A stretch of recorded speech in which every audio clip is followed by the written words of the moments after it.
Have you ever looked at the man you love and realized he doesn't talk to you anymore? Yet his hands seem to be saying everything he's too tired to speak? When a marriage feels heavy, when both of you are one sigh away from giving up, sometimes the thing that saves you isn't words at all, but the tiny gestures you stop noticing. This video is my journey of decoding the language of my husband's hands and how it saved our marriage in Denmark. The message in his hands. Imagine waking up one day and realizing the person sharing your bed is speaking an entirely new language, and somehow you're the only one who never got the dictionary. That's exactly what it felt like with my husband. Not because he changed the way he talked, no, that would have been too easy. He changed the way he didn't talk. His hands started saying more than his mouth ever did. There's something strange about relationships. You notice the big fights, the slammed doors, the dramatic lines worthy of an Oscar, but you rarely notice the quiet shifts. The way he folds his arms tighter than usual. The way he rubs his thumb against his palm when he's anxious.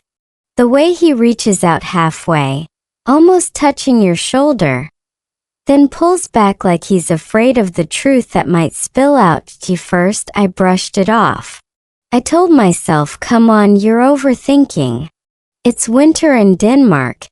Everyone moves weird when they're freezing. But even neuroscience has a way of smacking you in the face.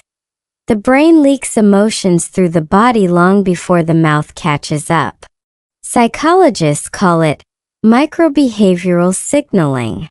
I call it my husband's hands trying to snitch on him.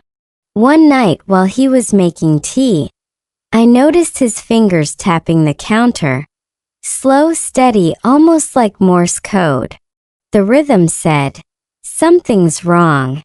Even if he said he was fine. And there's nothing more suspicious in marriage than the word fine. It's the emotional equivalent of a fire alarm that whispers, so I started paying attention. Not in a creepy detective with a notebook way.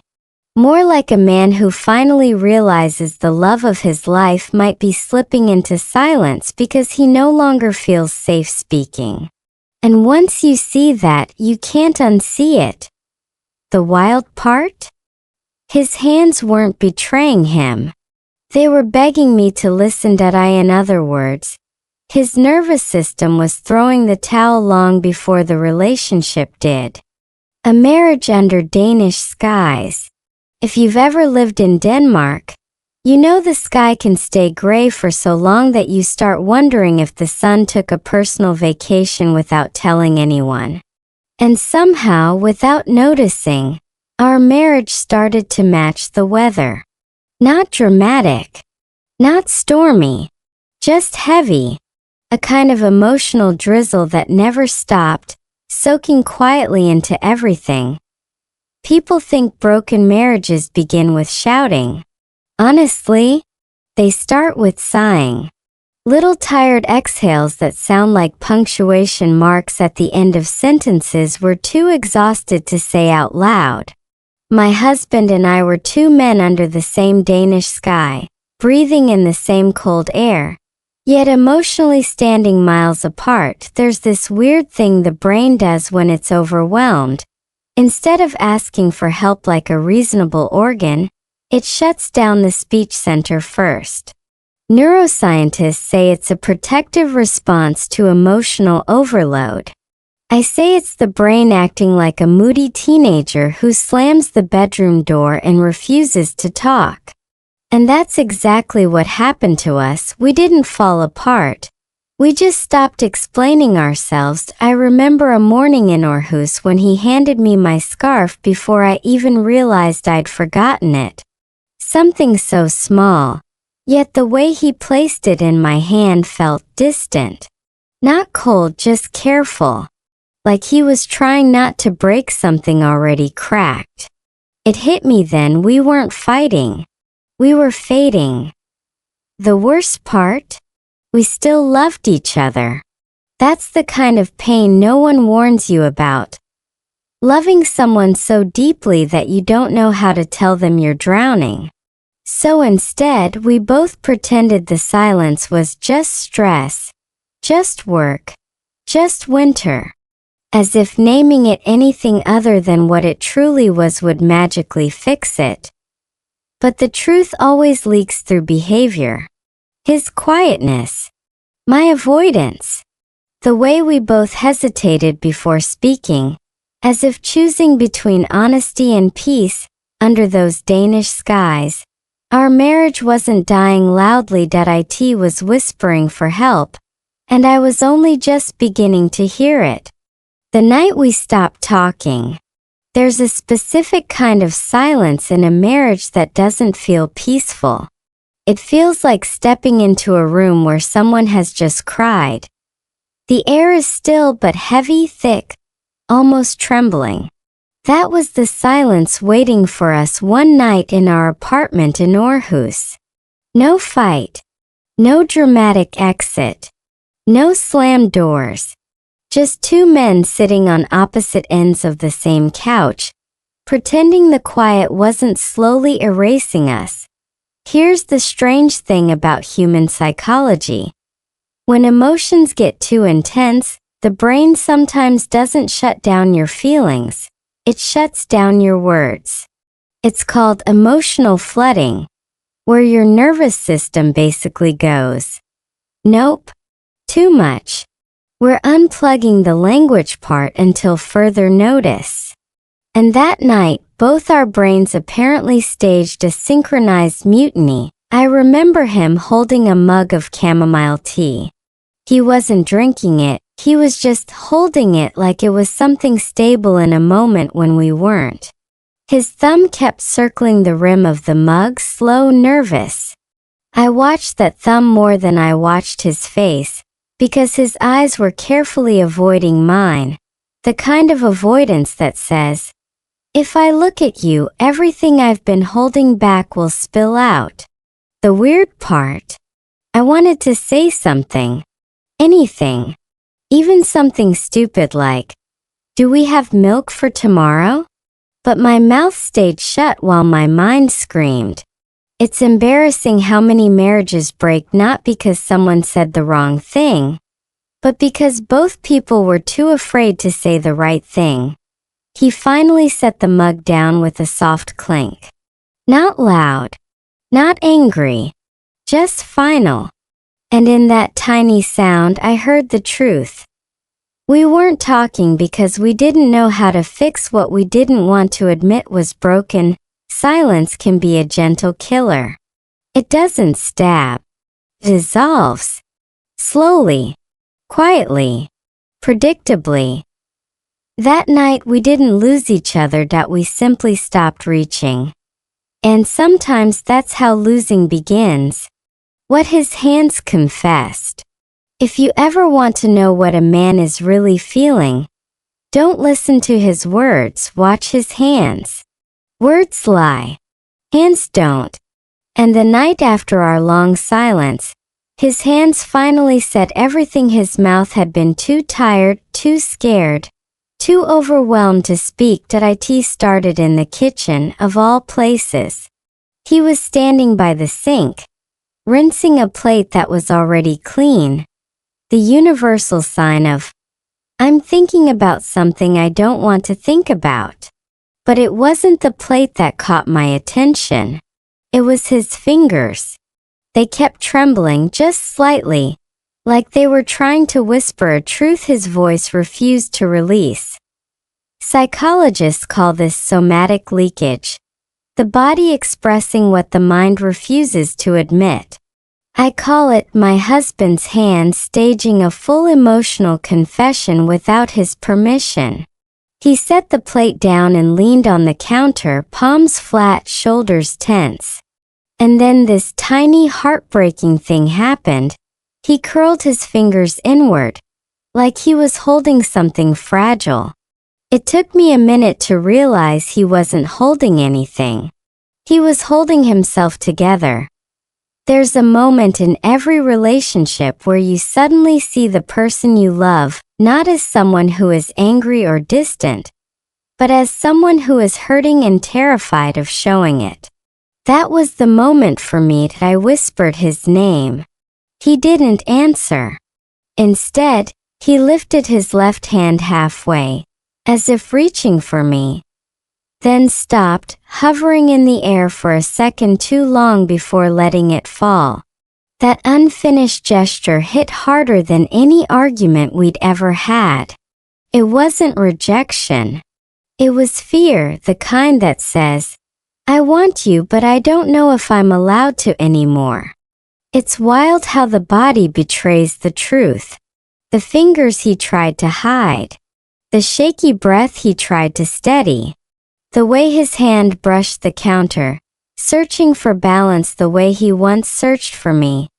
That night, he didn't confess with a speech, he confessed with a tremor. And somehow, that tremor spoke louder than any apology ever could.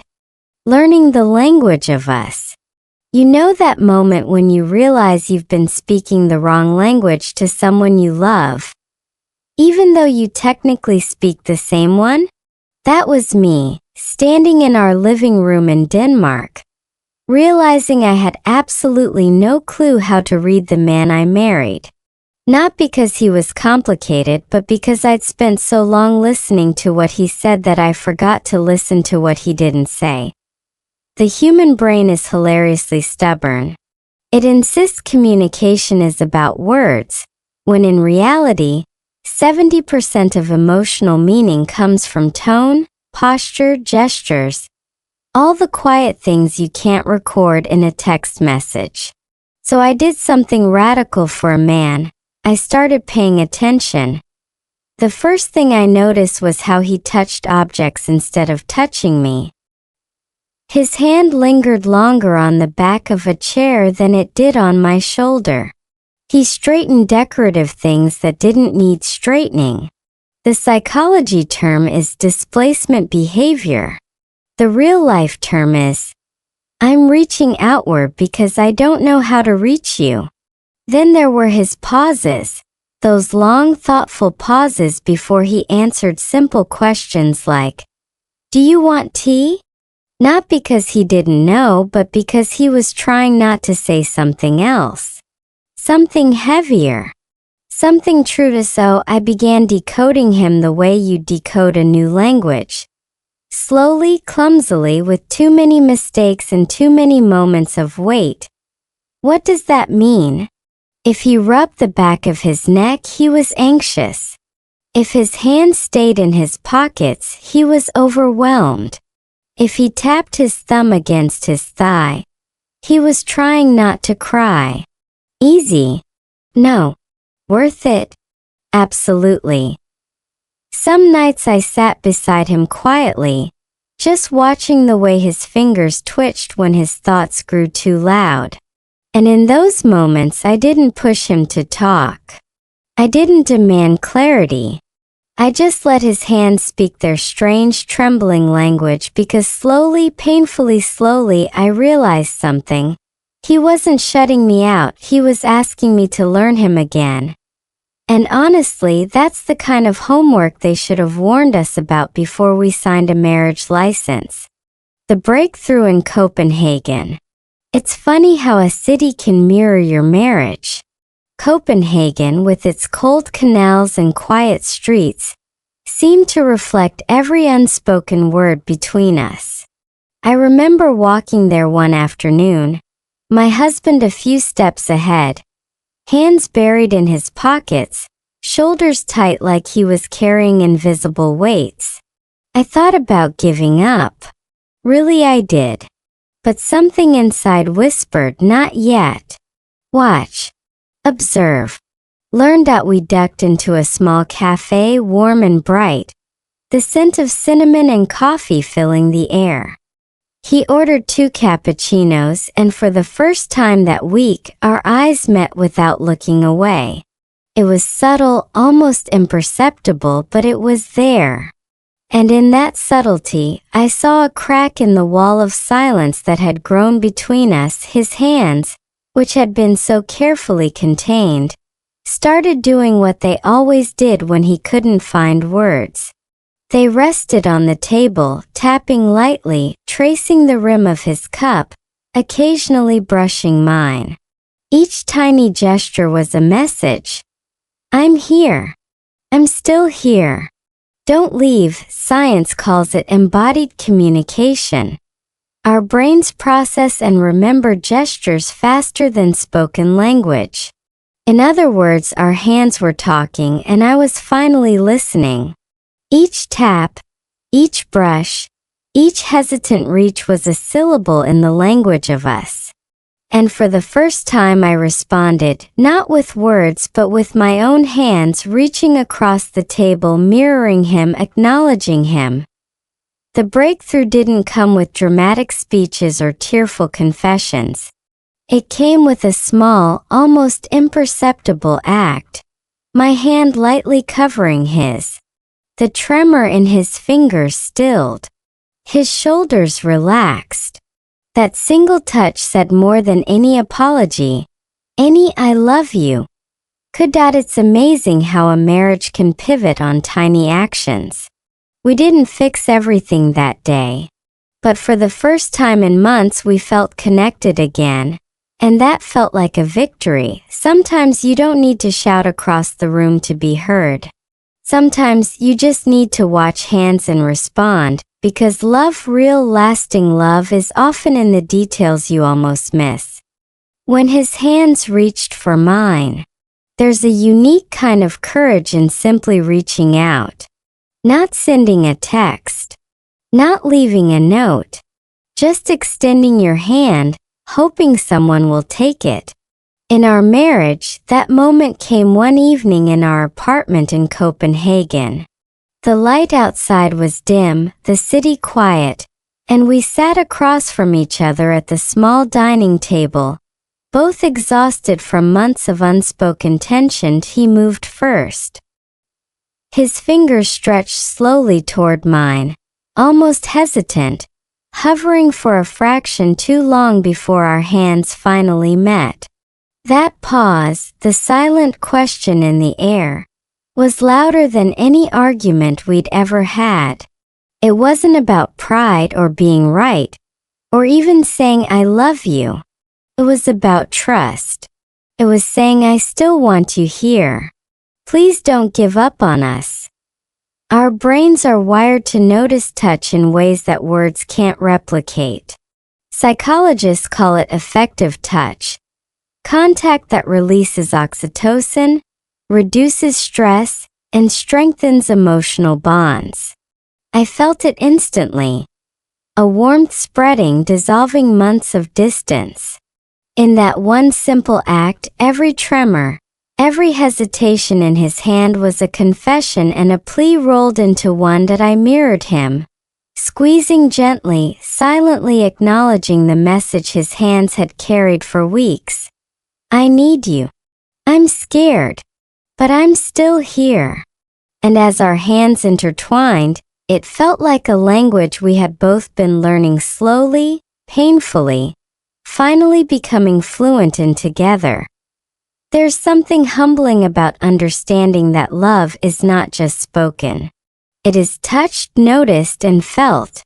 All the miscommunications, the silent meals, the cold mornings, they were still there, but suddenly less intimidating. Our hands became translators for what words had failed to convey.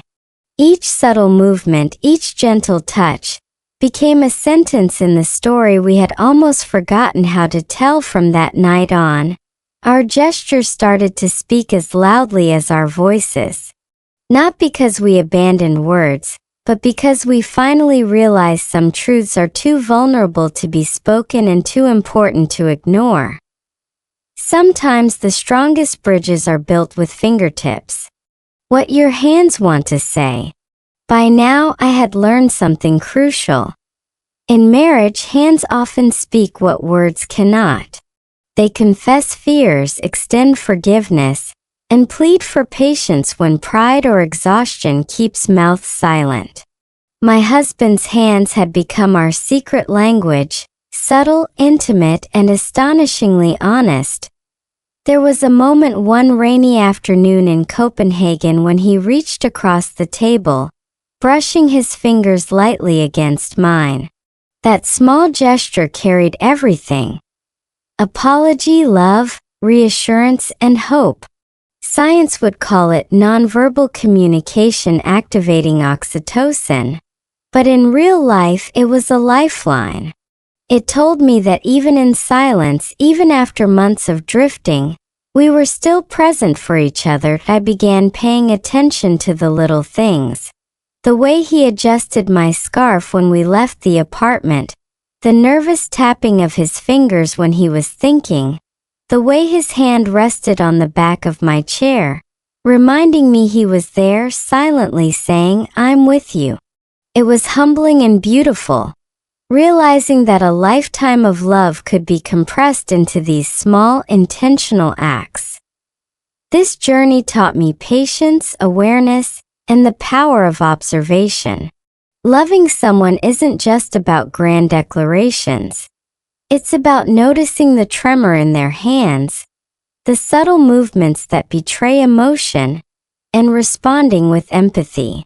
Our hands had become translators for the heart, revealing truths we were too cautious to speak aloud. Now, when we sit together, even if words aren't exchanged, there's conversation. There's understanding. There's connection. And that is more than enough. Because sometimes to save a marriage, to heal what's breaking, you don't need the perfect sentence. You need presence, attention, and the courage to let your hands do the talking. So look at your own hands. Ask yourself, what have they been trying to say to the person you love? And then maybe reach out. Because if you pay attention, if you truly notice, you might discover a language more profound than words. One that can save love before it slips away.